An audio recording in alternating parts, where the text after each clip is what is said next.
asked me to share about how I do fermented feed and why. And so first I'll show you, we have our dry feed up here so that the pigs can't get into it. But this is just dry chicken food. It's in pellet form.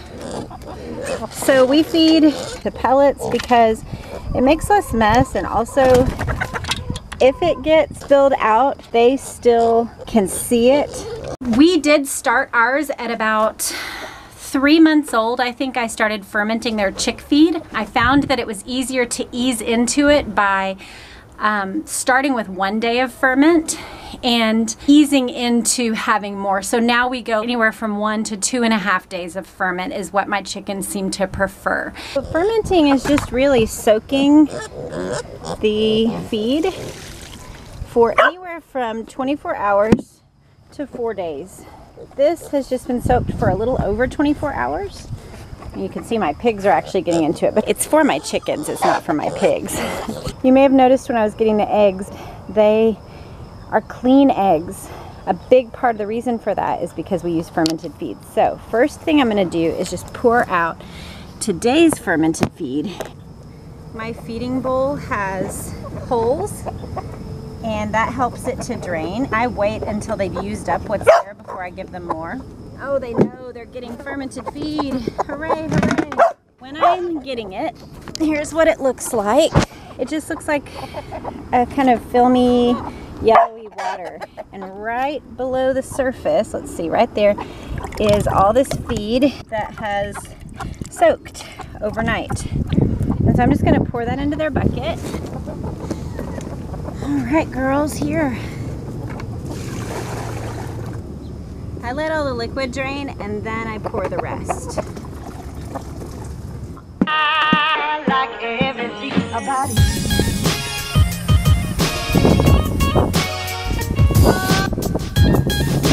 Okay, so then what I'm left with is a bucket. It has a little residue. I did bang it out, but what I'm gonna do is take roughly 1 day's worth of dry feed and put it into the red bucket. That's step one.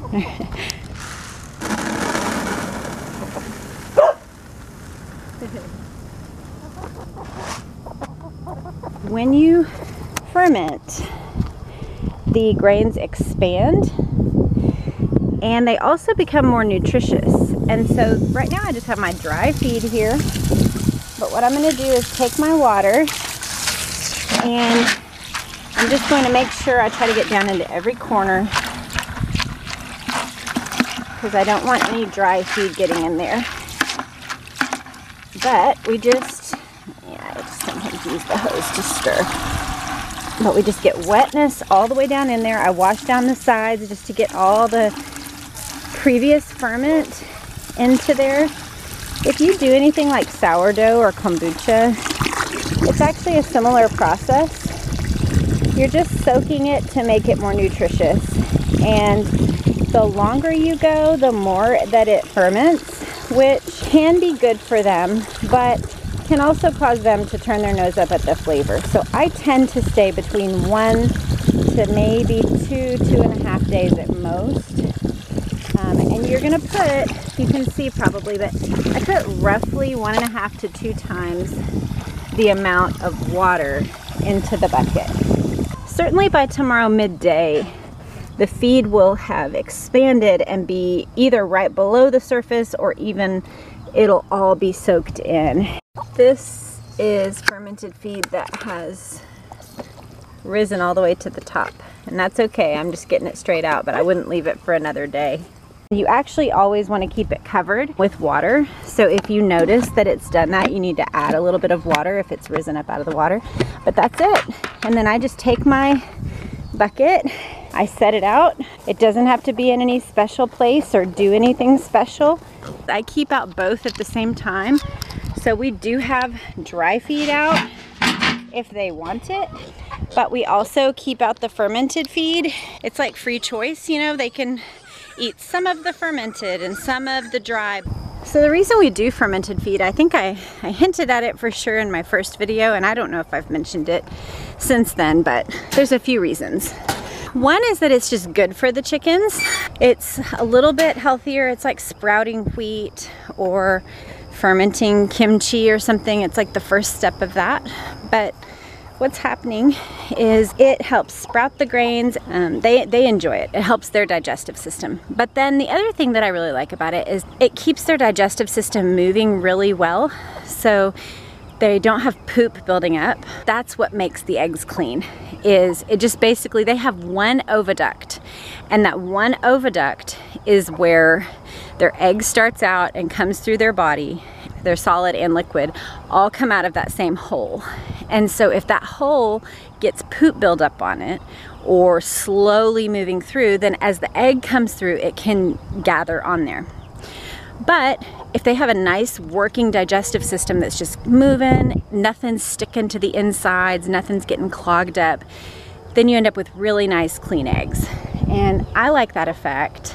I like the health benefits, and it's just really easy. It's just adding the water, and then I let it sit for 1 to 4 days. My chickens seem to prefer 1 to 2 or 2.5 days.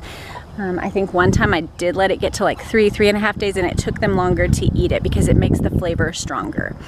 But they like that sweet spot of anywhere from 24 hours to 2.5 days. And so I don't have to mess with it. I just do that process, and then I wait until their feed runs out, their fermented feed.